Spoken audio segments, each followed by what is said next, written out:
السلام علیکم ورحمۃ اللہ وبرکاتہ۔ میں محمد عظمت رضا رضوی نظامی استاد جامعۃ الرضا فاطمۃ الزہرا سورت گجرات درجہ عالمیت کی متعلمات سے طالبات سے مخاطب نور الانوار کا درس دینے جا رہا ہوں۔ میں آپ سے بھی مخاطب کہ آپ اس سبق کو پڑھ رہے ہیں، سن رہے ہیں۔ اللہ پاک آپ سب کو علم نافع عطا فرمائے اور آپ لوگوں کے صدقے مجھ حقیر کو بھی علم نافع عطا فرمائے، آمین ثم آمین۔ آئیے آج کا سبق پڑھتے ہیں۔ اللہ رب محمد صلی اللہ علیہ وسلم، نحن عباد محمد صلی اللہ علیہ وسلم۔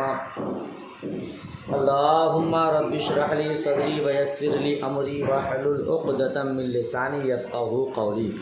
اللہم افتح علینا حکمتک وانشر علینا رحمتک یا ذا الجلال والاکرام۔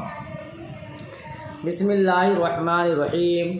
المکتوب فی المصاحف صفۃ ثانیۃ للقرآن ومعنى المكتوب المثبت لأن المكتوب في الحقيقة هو النقوش دون اللفظ والمعنى وإنما هما مثبتان في المصاحف، فاللفظ مثبت حقيقة والمعنى مثبت تقديرا، واللام في المصاحف للجنس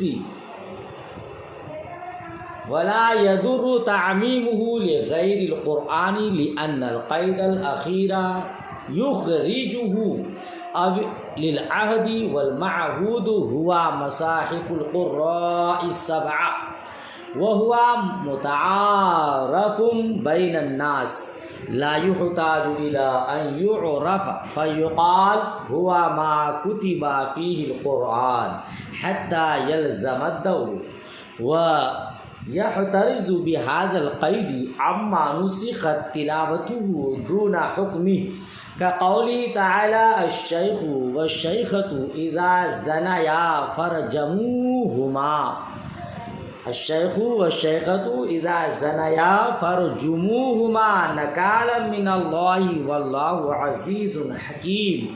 وعن قراءة أبي ونحوه مما لم يكتب في المصاحف السبعة۔ ٹھیک ہے، آئیے پہلے اس کا ترجمہ کرتے ہیں، اس کی وضاحت کرتے ہیں، پھر آگے انشاءاللہ۔ کہتے ہیں المکتوب فی المصاحف، مصاحف میں لکھا گیا ہے۔ المکتوب فی المصاحف، مصاحف میں لکھا گیا ہے۔ صفۃ ثانیۃ للقرآن، یہ قرآن مجید کی دوسری صفت ہے، اور مکتوب کے معنی مثبت کے ہیں۔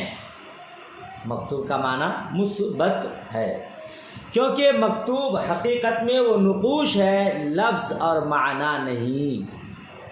ٹھیک ہے، ہاں وَإِنَّمَا هُمَا مُثْبَتَانِ فِي الْمَصَاحِف، ہاں دونوں مصاحف میں ثابت ہیں، یہ لفظ اور معنی یہ کیا ہے، مصاحف میں مثبت ہیں۔ بس لفظ حقیقتاً مثبت ہے، فاللفظ مثبت حقیقتاً، فا کا معنی پس، فا کا معنی تو لفظ حقیقت میں مثبت ہے، والمعنی مثبت تقدیراً، اور معنی تقدیراً مثبت ہے۔ اور المصاحف کا الف لام جنس کے لیے ہے، ولا يضر تعمیم لغیر القرآن، اور اس کا غیر قرآن کو شامل ہونا ضرر دہ نہیں ہے، کیونکہ آخری قید اس کو خارج کر دیتی ہے، اس کو نکال دیتی ہے۔ یا لام عہد کے لیے ہے، اور قرائے سبعہ کے مصاحف معہود ہیں۔ ٹھیک ہے نا، وَهُوَ مُتَعَارَفٌ بَيْنَ النَّاسِ، اور وہ لوگوں کے درمیان مشہور ہے، معروف ہے، متعارف ہے۔ ٹھیک ہے نا، لا يحتاج إلى أن يعرف، اس کی تعریف کرنے کی ضرورت نہیں۔ فَيُقَالُ هُوَ مَا كُتِبَ فِي الْقُرْآنِ، کہ کہا جائے کہ مصحف وہ ہے جس میں قرآن لکھا جائے۔ ٹھیک ہے، حتیٰ یلزم الدور، یہاں تک کہ دور لازم آئے۔ ٹھیک، اور اس قید سے ان آیات سے احتراز ہوگا، وَيَحْتَرِزُ بِهَذَا الْقَيْدِ، اور اس قید سے ان آیات سے احتراز ہوگا، عَمَّا نُسِخَتْ تِلَاوَتُهُ، جن کی تلاوت منسوخ ہو گئی، دون حکم، نہ کہ ان کا حکم۔ اس قید سے ان آیات سے احتراز ہو جائے گی جن کی تلاوت منسوخ ہو گئی ہے، اس کا حکم نہیں، جیسا کہ اللہ تبارک و تعالیٰ کا قول الشیخ والشیخۃ اذا زنیا فرجموہما نکالا من اللہ واللہ عزیز حکیم، یہ اس کی تلاوت منسوخ ہو گئی ہے نا، مگر اس کا حکم آج بھی باقی ہے۔ وعن قراءت ابی، اور ابی کی قراءت، ونحوی، اور اس جیسی دوسری قراءتوں سے، مما لم یکتب فی المصاحف السبعہ، جو مصاحف سبعہ میں نہیں لکھی گئی ہے۔ ترجمہ ہو گیا، مفہوم سمجھیے۔ صاحب نور الانوار کہتے ہیں کہ متن کی عبارت المکتوب فی المصاحف، یہ منار کی عبارت ہے نا، تو منار کی عبارت جو المکتوب فی المصاحف ہے، یہ قرآن مجید کی دوسری صفت ہے، ٹھیک ہے، اور مکتوب کا معنی مثبت ہے، اس سے ایک اعتراض کا جواب دینا مقصود ہے۔ اعتراض کیا ہے؟ قرآن لفظ اور معنی کا نام ہے، ابھی آپ آگے پڑھیں گے، وہ اسم للنظم والمعنی جمیعا، تو قرآن نام ہے لفظ اور معنی دونوں کا، ٹھیک ہے نا، اور یہ بات تسلیم شدہ ہے کہ مکتوب نہ لفظ ہوتا ہے نہ معنی ہوتا ہے، لفظ کو لکھا نہیں جاتا ہے، معنی کو لکھا نہیں جاتا ہے، بلکہ نقوش مکتوب ہوتے ہیں۔ کیوں؟ کیونکہ لفظ کا تعلق زبان سے ہوتا ہے اور معنی کا تعلق دل سے ہوتا ہے، اور نقوش معرض تحریر میں آتے ہیں، نقوش تحریر میں آتے ہیں، لفظ اور معنی نہیں۔ آپ لفظ کا جانتے ہیں نا، ما یتلفظ به انسان، جس کو لفظ بولے، اور تحریر اس کو انسان بولتا نہیں ہے۔ سمجھ شریف بات آ رہی؟ تو جب قرآن لفظ اور معنی کا نام ہے اور یہ دونوں مکتوب نہیں ہوتے تو گویا قرآن مکتوب نہیں ہوتا، اور جب قرآن مکتوب نہیں ہوتا تو المکتوب فی المصاحف کو قرآن مجید کی صفت قرار دینا کیسے درست ہوگا؟ سمجھ شریف بات آئی؟ جب وہ لکھا ہی نہیں جاتا ہے تو پھر المکتوب فی المصاحف کہنا کیسے درست ہوگا؟ درست نہیں ہوگا۔ اعتراض ہوا؟ تو اسی کا جواب ہے کہ یہاں المکتوب مثبت کے معنی میں ہے۔ جی، ترجمہ ہوگا کہ المکتوب فی المصاحف، ترجمہ قرآن مجید مصاحف میں ثابت شدہ ہے۔ سمجھ شریف بات آ رہی ہے؟ اچھا، اور یہ بات بھی آپ جانتے ہی ہیں کہ لفظ اور معنی اگرچہ مکتوب نہیں ہوتے لیکن مصاحف میں مثبت ہوتے ہیں۔ ہاں، اتنا فرق ہے کہ لفظ حقیقتاً مثبت ہوتا ہے اور معنی تقدیراً مثبت ہوتا ہے، کیونکہ نقوش جو مکتوب ہیں وہ لفظ پر بلا واسطہ دلالت کرتے ہیں اور معنی پر لفظ کے واسطے سے دلالت کرتا ہے، اس لیے کہا کہ لفظ حقیقتاً مثبت ہوگا اور معنی تقدیراً مثبت ہوگا۔ سمجھ شریف بات آئی؟ اچھا، اب آگے فرماتے ہیں کہ المصاحف کا جو الف لام ہے وہ یا تو جنس کے لیے ہے یا عہد خارجی کے لیے ہے۔ اگر جنس کے لیے مانیں گے المصاحف میں الف لام کو تو یہ قرآن اور غیر قرآن سب کو شامل ہوگا، ہے نا، جنس کہتے ہیں جو مختلف اشیاء کو شامل ہو۔ جب الف لام جنس کا ہوگا تو یہ قرآن مجید اور غیر قرآن مجید دوسری کتابوں کو بھی ثابت ہوگا، اور جب دوسروں کو شامل ہوگا تو تعریف دخول غیر سے مانع نہ ہوگی۔ یاد رکھیے گا، تعریف کے لیے جامع اور مانع ہونا ضروری ہے۔ جس کی آپ تعریف کر رہے ہیں ان کے جتنے بھی افراد ہیں، اقسام ہیں، سب کو شامل ہونی چاہیے، اور غیر کو اس میں داخل ہونے دینا بھی نہیں چاہیے۔ اسی کو کہتے ہیں جامع اور مانع۔ سمجھ رہے ہیں؟ تو جب الف لام جنس کا مانیں گے تو دخول غیر سے تعریف مانع نہیں ہوگی، اور اگر الف لام عہد خارجی کا مانیں گے، کس کا مانیں گے؟ عہد خارجی کا مانیں گے تو اس صورت میں دور لازم آئے گا۔ دور لازم آئے گا۔ کیسے دور لازم آئے گا؟ کہ قرآن کا قرآن پر ہونا، مصاحف کا مصاحف پر ہونا موقوف لازم آئے گا۔ کیسے؟ کیونکہ جب آپ سے پوچھا جائے گا کہ مصحف کیا چیز ہے، آپ کے ذہن میں یہ خلفشار ہے، ابھی خلیش ہے کہ یہ مصاحف المکتوب فی المصاحف، مصاحف میں لکھا ہوا یہ مصحف ہے کیا؟ مصحف کی جمع ہے، تو مصحف کیا چیز ہے، کس کو کہتے ہیں، ہے نا؟ تو جب آپ سے سوال ہوگا، آپ ہم سے سوال کریں گے کہ مصحف کس کو کہتے ہیں حضرت، تو مجھ کو کہنا ہوگا ما کتب فیہ القرآن، یعنی جس میں قرآن مجید لکھا جائے وہ مصحف ہے۔ تو دیکھیے قرآن کی تعریف میں مصحف مذکور، قرآن کی تعریف میں مصحف مذکور ہے، اور مصحف کی تعریف میں قرآن موجود ہے، مذکور ہے۔ جی مصحف کس کو کہتے ہیں؟ ما کتب فیہ القرآن، جس میں قرآن لکھا جائے۔ اور قرآن کس کو کہتے ہیں؟ جو مصاحف میں لکھا ہے نا، جو مصحف میں ثابت ہے۔ تو قرآن مصحف پر موقوف ہوا، اور مصحف کا سمجھنا قرآن پر موقوف ہوا، اور اسی کو دور کہتے ہیں۔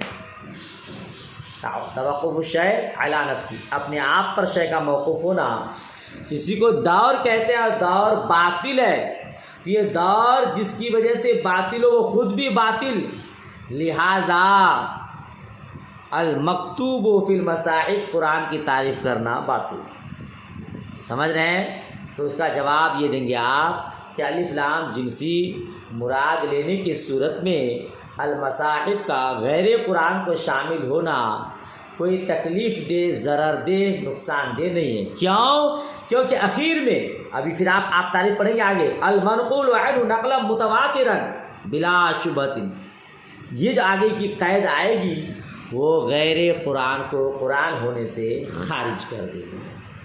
سمجھے آپ؟ الف لام جنسی مانیں گے تو غیر قرآن کو شامل ہوگا، مگر آپ جواب دیں گے کہ آگے اس کی اور تعریف اور قید آ رہی ہے، وہ آخری قید غیر قرآن کو قرآن ہونے سے نکال دے، ٹھیک ہے؟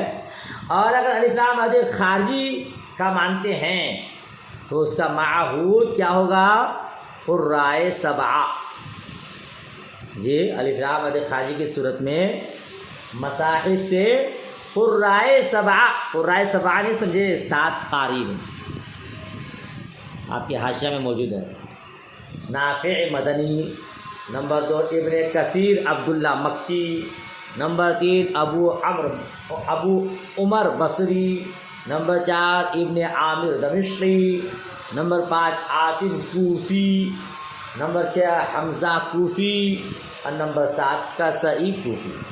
یہ قرائے سبعہ ہیں، تو الف لام حد خارجی کا مانیں گے اور اس کا معہود یہ قرائے سبعہ ہوں گے، ٹھیک ہے؟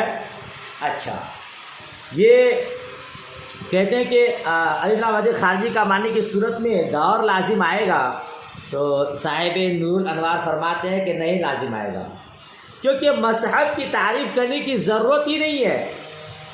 جی اس کی ضرورت نہیں ہے، وہ متعارف بین الناس، وہ لوگوں کے درمیان مشہور ہے، اور مشہور چیز کی تعریف نہیں کی جاتی، ٹھیک ہے نا؟ مشہور چیز یہ بھی کوئی بتانے کی بات ہے کہ آگ جلانے والی ہے، پانی آگ کو بجھانے والا ہے، مشہور بات ہے، یہ مشہور چیز کی تعریف نہیں کی جاتی۔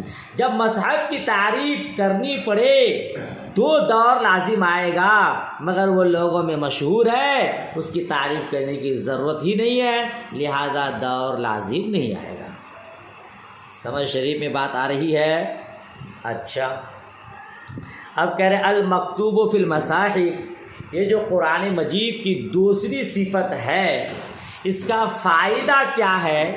یہ قید قرآن مجید کی تعریف میں کیوں لگائی گئی؟ تو صاحب نور الانوار فرماتے ہیں المکتوب فی المصاحف کی قید اس لیے لگائی تاکہ وہ آیات جن کی تلاوت منسوخ ہو چکی ہے مگر حکم منسوخ نہیں ہوا ہے، وہ قرآن ہونے سے نکل جائے، ٹھیک ہے نا؟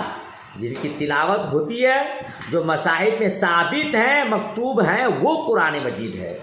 جو ثابت نہیں ہے، مثبت نہیں ہے، وہ قرآن مجید نہیں ہے۔ جیسے الشیخ والشیخۃ اذا زنیا فرجموہما نکالا من اللہ واللہ عزیز حکیم.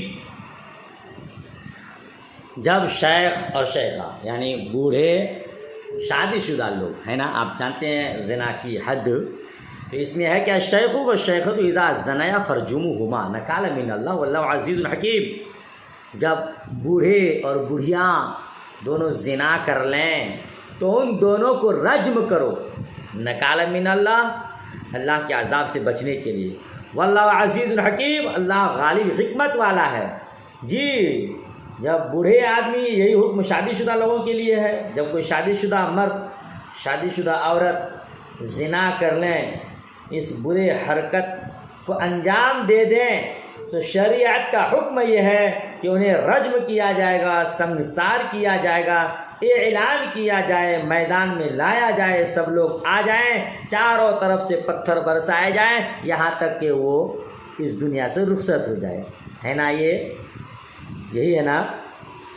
تو اچھا آگے کیا کریں، اور اللہ غالب حکمت والا ہے. کچھ لوگوں کو یہ قانون جب آپ بتائیں گے تو وہ عقل کے دشمن، عقلی گھوڑا دوڑانے والے یہی کہیں گے کہ بھائی اب بوڑھے ہو گئے، بڑھیا ہو گئی اور ان سے غلطی سے یہ کام سرزد ہو گیا تو ان کو بھلا یہ سزا کیوں دی جائے، جان سے چلے جائیں گے کیا؟ اب وہ تو یہ غلطی کر ہی چکے ہیں، بھلا ان کو یہ سزا کیوں دی جائے؟ یہ تو اسلام میں زیادتی ہے. تو رب فرماتا ہے واللہ عزیز حکیم، اللہ غالب حکمت والا ہے.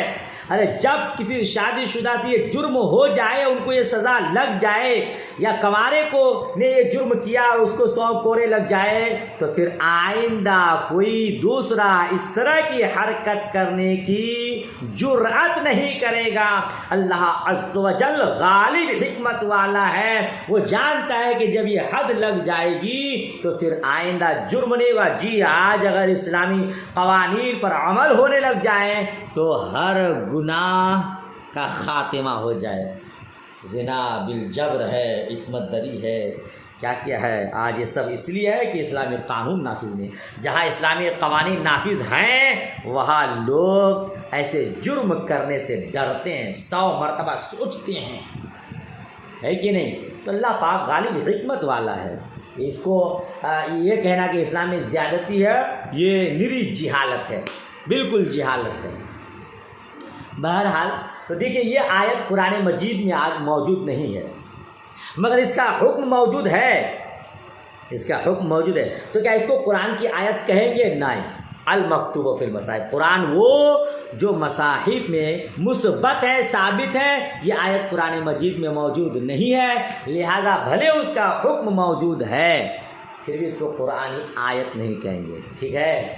اسی طرح قضائے رمضان میں حضرت ابی بن کعب رضی اللہ تعالیٰ عنہ کی روایت دیکھیے، حاشیہ 16 میں حضرت ابی بن کعب رضی اللہ تعالیٰ عنہ کی روایت میں ہے، قرأت میں ہے فعدۃ من ایام اخر متتابعات کا لفظ ہے. اور کفارہ یمین میں حضرت عبداللہ بن مسعود کی قرأت میں فصیام ثلاثۃ ایام متتابعات. تو لفظ متتابعات یہ قرآن مجید کی آیت میں ہے کہ نہیں؟ کیونکہ مصاحف میں مکتوب نہیں ہے، ہمارے قرآن میں یہ موجود نہیں ہے، اس لیے دونوں جگہ لفظ متتابعات قرآن ہونے سے خارج ہو جائے گا. اسی لیے قید لگایا کہ قرآن مجید وہ اما الکتاب فالقرآن المنزل علی الرسول علیہ السلام المکتوب فی المصاحف، کتاب یعنی قرآن مجید جو مصطفیٰ جان رحمت رسول پاک صلی اللہ تعالی علیہ وسلم پر نازل ہوا اور مصاحف میں مثبت ہے. لہذا جو مصاحف میں مثبت نہیں ہے وہ قرآن مجید کی آیت نہیں ہے. بات ختم ہو گئی. امید کرتا ہوں اتنا سبق آپ کو سمجھ میں آ گیا. چلیے آگے بڑھتے ہیں. المنقول عنہ نقلا متواترا بلا شبہۃ صفۃ ثالثۃ للقرآن، ای المنقول عن الرسول علیہ السلام نقلا متواترا بلا شبہۃ فی نقلہ. دیکھ رہے ہیں؟ چلیے ترجمہ سنیے یا آگے کی عبارت ہی پڑھا دوں، ترجمہ اور عبارت ساتھ کرتے چلتے ہیں. المنقول عنہ نقلا متواترا بلا شبہۃ ہے نا. معنی کیا اس کا؟ جو مصطفیٰ جان رحمت صلی اللہ تعالی علیہ وسلم سے بغیر کسی شک و شبہ کے متواتراً منقول ہے۔ یہ قرآن مجید کی تیسری صفت ہے۔ جی قرآن وہ جو حضور صلی اللہ تعالی علیہ وسلم سے بلا شبہ، جس میں کوئی شک و شبہ نہیں ہو، اور نقل متواتراً کے طور پر احادیث متواترہ سے منقول ہو، یہ سمجھیے نا، ٹھیک ہے نا؟ یہ قرآن مجید کی تیسری صفت ہے۔ المنقول عن رسول علیہ السلام، یعنی رسول اللہ صلی اللہ تعالی علیہ وسلم سے تواتر کے ساتھ منقول ہو یا منقول ہے، ٹھیک ہے نا؟ اور اس کی نقل میں کوئی شبہ بھی نہیں ہے، اور اس کی نقل میں کوئی شبہ بھی نہیں ہے۔ واحترز بقول متواترا عما نقل بطریق الآحاد كقراءة أبي في قضاء رمضان فعدة من أيام أخرى متتابعات، وعما نقل بطريق الشهرة كقراءة ابن مسعود في حد السرقة فاقطعوا أيمانهما، وفي كفارة اليمين فصيام 3 أيام متتابعات، وقول بلا شبهة تأكيد على مذهب الجمهور لأن كل ما يكون متواترا يكون بلا شبهة، وعند الخصاف وهو اعتراض عن المشهور لأن المشهور عنده قسم من المتواتر لكن مع شبهة، وهذا كله على تقدير أن يكون اللام في المصاحف للجنس، وأما إذا كان للعهد فتخرج القراءة الغير المتواتر كلها بقوله في المصاحف، ويكون قوله المنقول عنه إلى آخره بيانا للواقع، وقيل قول بلا شبهة اعتراض عن التسمية لأن فيها شبهة ولذا لم يكفر جاهدها ولم يجوز الاكتفاء بها في الصلاة ولم تحرم تلاوتها للجنوب والحائض والنفساء والأصح أنها من القرآن، وإنما لم يكفر جاحدها لوجود الشبهة، وإنما لم يجوز الاكتفاء بها في الصلاة لعدم كونها آية تامة عند البعض، وإنما يجوز التلاوة للجنوب وأختيه بقصد التبرك لا بقصد التلاوة۔ آئیے اب اتنے کا ترجمہ کر لیتے ہیں، عبارت ہو گئی۔ کہتے ہیں کہ وہ اعتراض، اور ان آیات سے اعتراض ہے جو بطریق آحاد منقول ہے، جو خبریں واحد کے طور پر منقول ہیں، جیسے قضائے رمضان کے سلسلہ میں، رمضان شریف کے روزے قضا ہو جائیں تو ان کے سلسلہ میں حضرت ابی کی قرأت فعدۃ من ایام اخری متتابعات ہے۔ ان آیات سے ایک اعتراض ہے جو بطریق شہرت منقول ہے، اور ان آیات سے ایک اعتراض ہے جو بطریق شہرت منقول ہے۔ پہلے ترجمہ سن لیجیے، جیسے حد سرقہ میں ابن مسعود کی قرأت فاقطعوا ایمانہما ہے، اور کفارہ یمین میں فصیام 3 ایام متتابعات ہے۔ یہ کس میں؟ کفارہ یمین میں فصیام 3 ایام متتابعات ہے۔ اور مصنف علیہ الرحمہ کا قول بلا شبہۃ مذہب جمہور کی بنا پر تاکید ہے، کیونکہ جو چیز متواتر ہوگی وہ بلا شبہ ہوگی، اور خصاف کے نزدیک یہ قید مشہور سے اعتراض ہے، اس لیے کہ خصاف کے نزدیک مشہور متواتر کی ایک قسم ہے لیکن شبہ کے ساتھ، اور یہ تمام باتیں اس صورت میں ہیں کہ المصاحف کا الف لام جنس کے لیے ہو، اور جب عہد کے لیے ہوگا تو تمام غیر متواتر قرأتیں ماتن کے قول، مصنف علیہ الرحمہ کے قول المصاحف کی قید سے خارج ہو جائیں گی، نکل جائیں گی، ٹھیک ہے۔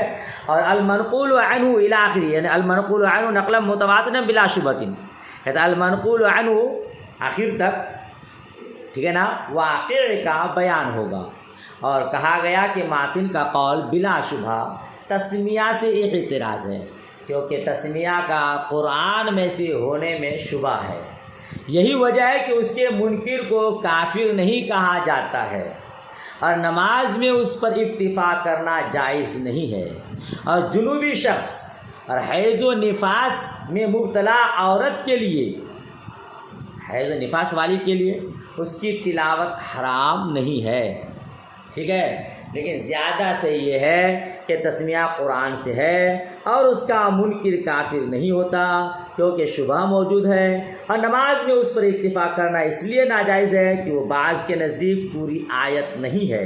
اور جنوبی اور حیض و نفاس والی عورت کے لیے تبرک کے قصد سے، تبرک کے طور پر پڑھنا جائز ہے، تلاوت کے ارادے سے جائز نہیں۔ ترجمہ سمجھ میں آ گیا؟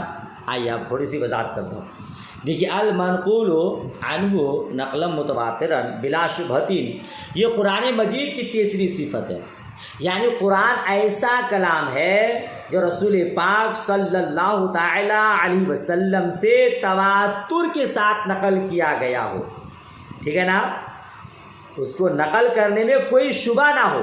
بھائی آپ جانتے ہیں کہ خبر واحد ہوتی ہے، خبر مشہور ہے، خبر متواتر ہے، تو قرآن کی آیت وہ کہلائے گی جو حضور سے تواتر کے ساتھ، یعنی خبر متواتر کے طور پر منقول ہو اور اس میں کوئی شبہ بھی نہ ہو، ٹھیک ہے نا۔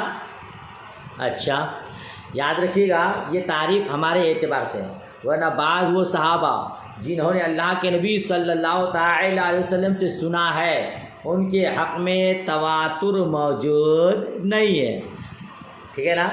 خبر متواتر جانتے ہیں آپ؟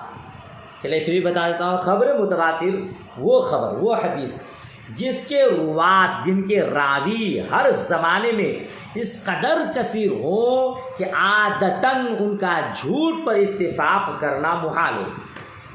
جی اتنے راوی ہیں کہ آپ کہیں گے کہ ارے ایک آدمی جھوٹ بولے گا، دو آدمی جھوٹ بولے گا، بھلا اتنے آدمی جھوٹ بولیں گے نا، تو عادتاً ان کا جھوٹ پر اتفاق کرنا محال ہے، ٹھیک ہے۔ اور خبر واحد وہ ہے جس میں تواتر کے شرائط جمع نہ ہو، ٹھیک ہے نا، یا ایک تعریف آپ کرتے ہیں جس کے راوی ایک ہو، یہ خبر واحد ہے۔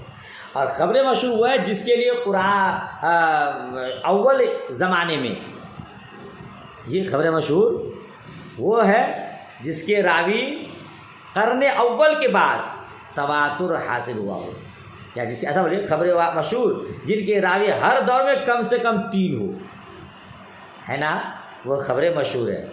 تو کہتے ہیں کہ خبر مشہور کے ساتھ کتاب اللہ پر زیادتی کرنا جائز ہے، یہ آپ اصول الشاشی سے ہی پڑھ کے آ رہے ہیں، لیکن خبر واحد سے زیادتی کرنا جائز نہیں ہے، ٹھیک ہے نا۔ یہاں صاحب نور منار، صاحب منار، یہ لکیر والی عبارت منار کی ہے، لہذا اسی کو ماتن کہتے ہیں، متن والے اسی کو کہتے ہیں مصنف علیہ رحمہ، اور جو باقی کی عبارت ہے وہ شارح علیہ رحمہ کی ہے، صاحب نور انوار کی ہے۔ تو صاحب منار نے تعریف میں متواترن کی قید لگا کر ان آیات کو قرآن ہونے سے خارج کر دیا ہے جو خبر آحاد کے طور پر منقول ہو۔ کن کے طور پر منقول ہو؟ خبر آحاد، یعنی خبر واحد کے طور پر۔ جیسے رمضان شریف کا روزہ قضا ہو جائے، ہے نا، تو اس کے رمضان شریف آپ سے بھی رمضان شریف کے روزے قضا ہو جاتے ہیں، تو آپ کیا کرتے ہیں؟ رمضان شریف کے بعد دوسرے مہینوں میں، دوسرے دنوں میں اس کی قضا کرتے ہیں۔ آپ کے 10 روزے قضا ہو گئے تو 2 آج کیے، پھر کچھ دنوں بعد کیے، پھر کچھ دنوں کے بعد کیے، 10 آپ کو کرنی ہے۔ لیکن حضرت ابی رضی اللہ تعالی عنہ کی قرأت میں ہے فعدۃ من ایام اخر متتابعات، متتابعات کا لفظ ہے، ٹھیک ہے، یعنی پے در پے، آپ سے 10 روزے قضا ہو گئے تو آپ کو لگاتار 10 روزے قضا کرنی ہے، الگ الگ نہیں، ٹھیک ہے۔ تو اب اس میں لفظ متتابعات جو ہے یہ خبر واحد ہے نا، خبر واحد ہے، اور قرآن کس کو کہتے ہیں؟ جو خبر متواتر کے طور پر ہو، لہذا یہ قرآن مجید نہیں ہے، ٹھیک ہے نا۔ تو اسی لیے شرط لگایا کہ خبر متواتر کے طور پر ہو، ٹھیک۔ اور ان آیات کے اس قید سے ان آیات کو بھی نکال دیا ہے جو بطریق شہرت منقول، یعنی خبر مشہور کے طور پر ہو۔ جیسے چوری کی حد میں حضرت عبداللہ ابن مسعود رضی اللہ تعالیٰ عنہ کی قرات ہے فَقْطَعُوا أَيْمَانَهُمَا. کیا لفظ ہے؟ ایمانہما. اور کفارہ یمین میں فصیام ثلاثۃ ایام متتابعات میں لفظ متتابعات یہ خبر مشہور کے طور پر منقول ہے. فَقْطَعُوا أَيْمَانَهُمَا میں جو ایمانہما ہے اور کفارہ یمین میں قسم کے کفارہ میں فصیام و ثلاثۃ ایام متتابعات کا لفظ ہے. متتابعات یہ خبر مشہور کے طور پر ہے، لہذا ایمانہما متتابعات یہ قرآن مجید نہیں ہے. ایمانہما سمجھے، فقط ایمان ہمارے چوری کی حد میں ہے. آپ پڑھیں، ابھی آگے آپ پڑھیں گے، کوئی 10 درہم چوری کر لے تو اس کا ہاتھ کاٹا جائے گا، ہے نا. اس کی ترتیب کیا ہوگی آپ آگے پڑھیں گے. مگر یہاں کہ ایمانہما اس کا داہنا دونوں داہنے یعنی دائنا ہاتھ دائنا پیر کاٹ دیا جائے. یہ ایمانہما کا لفظ ہے عبداللہ ابن مسعود کی قرات میں. اور کفارہ یمین، کوئی اگر قسم کھا لے، ہے نا، تو قسم کا کفارہ آپ جانتے ہیں، 10 آدمی کو کھانا کھلائے گا یا 10 آدمی کو کپڑا پہنائے یا 3 دن کا روزہ رکھے، ہے نا. غلام آزاد کرے نہیں تو 10 آدمی کو کھانا کھلائے یا 10 آدمی کو کپڑا پہنائے یا 3 روزہ رکھے. اب وہ 3 روزہ جو رکھنا ہے تو ہمارے یہاں پے در پے نہیں رکھنا ہے، آج رکھ لیے پھر کبھی. لیکن ان کی قرات میں متتابعات ہے کہ پے در پے رکھنا ہے لگاتار. ٹھیک ہے. تو صاحب منار فرماتے ہیں کہ قرآن مجید کی تعریف میں متواتراً کی قید ہے اور یہ خبریں مشہور ہے، لہذا یہ قرآن مجید نہیں ہے. ٹھیک ہے. اچھا، اب اس کے بعد کیا کہا؟ المنقول عنہ نقلا متواترا بلا شبہۃ. صاحب نور الانوار فرماتے ہیں کہ مصنف علیہ الرحمہ کا قول بلا شبہۃ یہ جمہور کے مذہب پر نقلا متواترا کی تاکید ہے، کیونکہ جو چیز تواتر کے ساتھ منقول ہوتی ہے اس کے منقول میں کوئی شک و شبہ نہیں ہوتا، ہے نا. بھائی خبر متواتر کہتی ہو کہ ہر زمانے میں اتنے زیادہ راوی ہو کہ عادتاً ان سب کا جھوٹ پر اتفاق کرنا محال ہو. لہذا جب اتنے زیادہ راویوں سے وہ روایت منقول ہے تو اس میں شک و شبہ کی گنجائش نہیں ہے. تو پھر آخر میں بلا شبہۃ کہنا گویا کہ وہ نقلم متواترن کی تاکید ہے. سمجھ شریف میں بات آئی. تو علماء جمہور کے یہاں بلا شبہۃ یہ نقلم متواترن کی تاکید ہے. مگر امام خصاف نے فرمایا ہے کہ بلا شبہۃ کی قید سے خبر مشہور قرآن ہونے سے خارج ہو جاتی ہے. یعنی بلا شبہۃ کی قید اس لیے لگایا تاکہ خبر مشہور اس سے نکل جائے. کیوں؟ کیونکہ امام خصاف کے نزدیک خبر مشہور خبر متواتر کی ایک قسم ہے لیکن اس کے ساتھ شبہ ہوتا ہے. سمجھ رہے ہیں؟ خبر متواتر ہی کی ایک قسم ہے مگر ان کے یہاں یہ امام خصاف کا یہ کہنا ہے کہ خبر مشہور میں شبہ ہوتا ہے اور خبر متواتر شبہ سے پاک ہوتی ہے.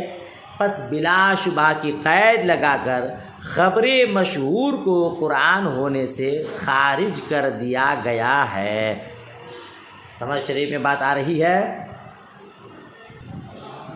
اب صاحب نور الانوار آگے فرماتے ہیں کہ جو باتیں ہوئی ہے نا نقلا متواترن کی قید سے غیر متواتر قراتوں کو نکالنا اس صورت میں ہوگا جبکہ المصاحف کا الف لام جنسی ہو. ٹھیک ہے. المصاحف میں اگر الف لام جنسی مانیں گے تو یہ کہ ان سب کو نکالنا ہوگا. سمجھ رہے ہیں؟ اگر الف لام عہد خارجی ہو اور مصاحف سے مراد قرائے سبع کے مصاحف ہو تو تمام غیر متواتر قراتیں المصاحف کی قید سے خارج ہو جائیں گی کیونکہ غیر متواتر قراتیں خواہ وہ آحاد کے طور پر خبر واحد کے طور پر ہو یا خبر مشہور کے طور پر ہو قرائے سبع کے مصاحف میں مکتوب نہیں ہے. سمجھ شریف میں بات آ رہی ہے؟ اگر اس میں الف مصاحف ہے نا المکتوب فی المصاحف تو المصاحف کا الف لام اگر جنسی مانیں گے تو وہ سب باتیں ہوگی کہ نقل متواتر کی قید سے غیر متواتر قراتوں کو نکال دیا گیا ہے. لیکن جب المصاحف کا الف لام عہد خارجی کا مانیں گے تو اس سے مراد قرائے سبع کے مصاحف ہوں گے. اور قرائے سبع کے مصاحف میں خبر مشہور اور خبر واحد لکھا ہوا نہیں ہے، لہذا وہ خود بخود نکل جائیں گے۔ سمجھ رہے ہیں؟ اچھا، کہتے ہیں المصائب کی قید سے قرآن ہونے سے ماتن کا قول المنقول قید اعتراضی نہ ہوگا بلکہ قید اتفاقی ہوگا، کیونکہ اب اس کو کہنے کی ضرورت نہیں ہے کہ وہ مصائب میں ہے ہی نہیں، ہے نا۔ چلیے، بعض حضرات نے کہا ہے کہ ماتن نے اپنے قول بلا شبہتن کے ذریعے تسمیہ کو قرآن سے خارج کیا ہے۔ کس کو کیا ہے؟ قرآن کو خارج۔ کیوں؟ کیونکہ تسمیہ کا قرآن میں سے ہونا مشتبہ ہے۔ کیا ہے؟ مشتبہ ہے۔ ارے بھائی، اسی لیے تو کسی نے کہا تسمیہ کے قرآن میں سے ہونے کا انکار کیا تو وہ کافر نہیں ہوتا۔ بعض حضرات کہتے ہیں کہ کوئی اگر قرآن تسمیہ کو کہے کہ قرآن نہیں ہے تو کافر نہیں ہوتا نا۔ کیوں؟ کیونکہ تسمیہ کا قرآن ہونے سے شک و شبہ ہے، حالانکہ اگر کوئی قرآن کا انکار کرتا ہے تو وہ کافر ہو جاتا ہے۔ تو معلوم ہوا کہ تسمیہ قرآن کا جز نہیں ہے۔ اور اسی طرح نماز میں صرف تسمیہ پر اکتفا کرنا جائز نہیں ہے، حالانکہ ہمارے نزدیک ایک آیت پر اکتفا کرنا جائز ہے۔ تو اس سے بھی ثابت ہوا کہ تسمیہ قرآن کا جز نہیں ہے۔ اسی طرح جنوبی شخص، ناپاک شخص، حائضہ عورت، نفاس والی عورت تسمیہ کی تلاوت کر سکتی ہے، جائز ہے۔ حالانکہ آپ جانتے ہیں کہ قرآن کی تلاوت ناپاک آدمی کے لیے، حائضہ نفوسہ کے لیے جائز نہیں ہے۔ تو اس سے بھی سمجھ میں آیا کہ تسمیہ قرآن کا جز نہیں ہے۔ سمجھ رہے ہیں؟ تو بعض حضرات نے کہا کہ بلا شبہت ان کی قید اسی لیے لگایا تاکہ تسمیہ قرآن ہونے سے نکل جائے، چونکہ تسمیہ کا قرآن ہونے سے جو ہے شبہ ہے، شک و شبہ ہے۔ تسمیہ قرآن ہے کہ نہیں، اس میں شک و شبہ ہے، یا بلا شبہت سے تسمیہ کو نکال دیا۔ سمجھ رہے ہیں؟ مگر صاحب نور الانوار فرماتے ہیں صحیح بات یہ ہے کہ تسمیہ قرآن کا جز ہے، سورتوں کے درمیان فصل کرنے کے لیے نازل کیا گیا ہے۔ اچھا، جب صحیح بات یہ کہ وہ قرآن ہے تو پھر اس کا منکر کافر کیوں نہیں ہوتا؟ نماز پر اس پر اکتفا کافی کیوں نہیں ہوتا؟ حائضہ نفوسہ کے لیے اس کی تلاوت کیسے جائز ہو جاتی؟ تو ان ساری باتوں کا خلاصہ یہ کر رہے ہیں کہ تسمیہ جب قرآن کا جز ہے تو تسمیہ کے قرآن میں سے ہونے کا منکر کافر کیوں نہیں تھا؟ ان ساری باتوں کا جواب یہ دیا کہ امام مالک چونکہ تسمیہ کے قرآن میں سے نہ ہونے کا دعویٰ کرتے ہیں، اس لیے ان کے اختلاف کی وجہ سے تسمیہ کا جزء قرآن ہونا مشکوک اور مشتبہ ہو گیا ہے، اور جس چیز کے قرآن ہونے میں شبہ ہو اس کا منکر کافر نہیں ہوتا۔ سمجھ رہے ہیں آپ؟ اسی لیے قرآن کوئی تسمیہ کو کہے کہ یہ بسم اللہ الرحمن الرحیم قرآن کا جز نہیں ہے تو وہ کافر نہیں ہوگا، ٹھیک ہے نا۔ اور نماز میں اس پر اکتفا کیوں جائز نہیں؟ تو اس کا جواب یہ ہے کہ بعض حضرات کے نزدیک چونکہ تسمیہ یعنی بسم اللہ الرحمن الرحیم پوری آیت نہیں ہے، جیسا کہ حضرت ام سلمہ رضی اللہ تعالی عنہ نے کہا ہے کہ اللہ کے رسول نے فاتحہ پڑھی اور بسم اللہ الرحمن الرحیم الحمدللہ رب العالمین کو ایک آیت شمار کیا۔ حضرت ام سلمہ فرماتی ہیں حضور نے سورہ فاتحہ پڑھی تو آپ نے کس طرح پڑھا؟ بسم اللہ الرحمن الرحیم الحمدللہ رب العالمین، اس کو ایک آیت شمار کیا۔ تو نماز میں تسمیہ خالی بسم اللہ الرحمن الرحیم پر اکتفا اس لیے جائز نہیں ہے کہ کم سے کم ایک آیت ہونی چاہیے، اور بسم اللہ الرحمن الرحیم ایک مکمل آیت نہیں ہے بلکہ آیت کا ایک حصہ ہے، اسی لیے اس پر نماز کی خالی بسم اللہ الرحمن الرحیم پڑھ کے رکوع کر دینا، نماز مکمل کرنا جائز نہیں ہے۔ سمجھ شریف میں بات آئی؟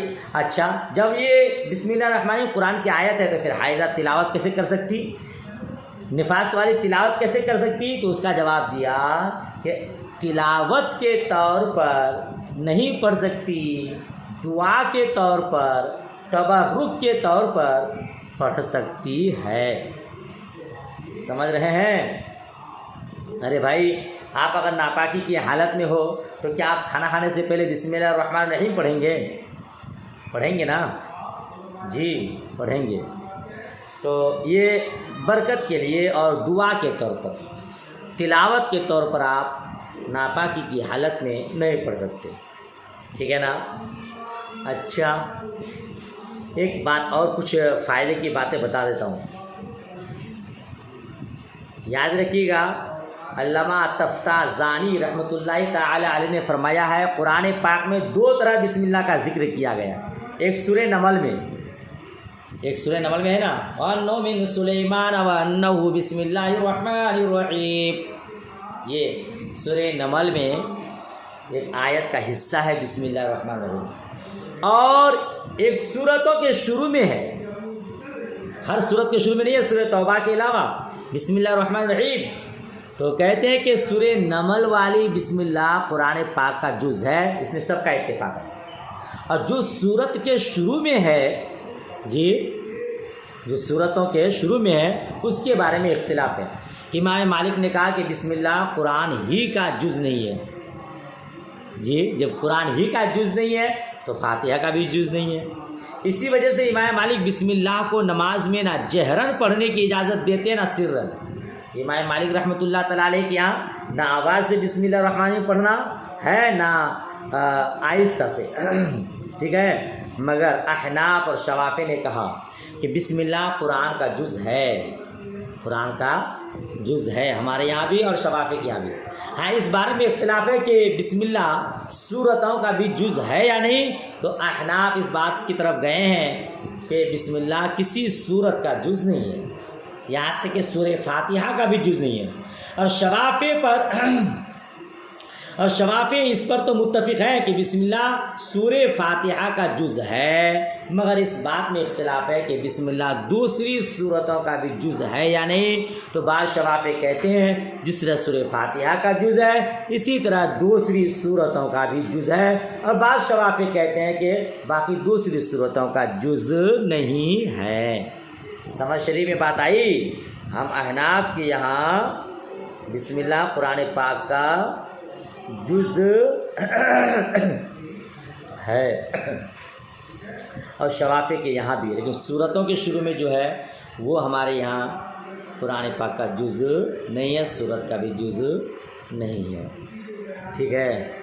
تو امید کرتا ہوں آپ کو پورا سبق سمجھ میں آ گیا ہوگا، نہ سمجھ میں آئے تو کمنٹ کیجئے گا، انشاءاللہ سمجھانے کی کوشش کروں گا، اور آپ سے گزارش کروں گا کہ اپنا سبق بڑے دھیان سے پڑھیے، یاد کیجئے، محنت کیجئے، انشاءاللہ کامیابی ملے گی۔ مجھے حقیر کو بھی دعائے خیر میں یاد رکھیے گا، اللہ پاک سب کو سلامت رکھے، علم نافع عطا فرمائے۔ چلیے اللہ حافظ، خدا حافظ۔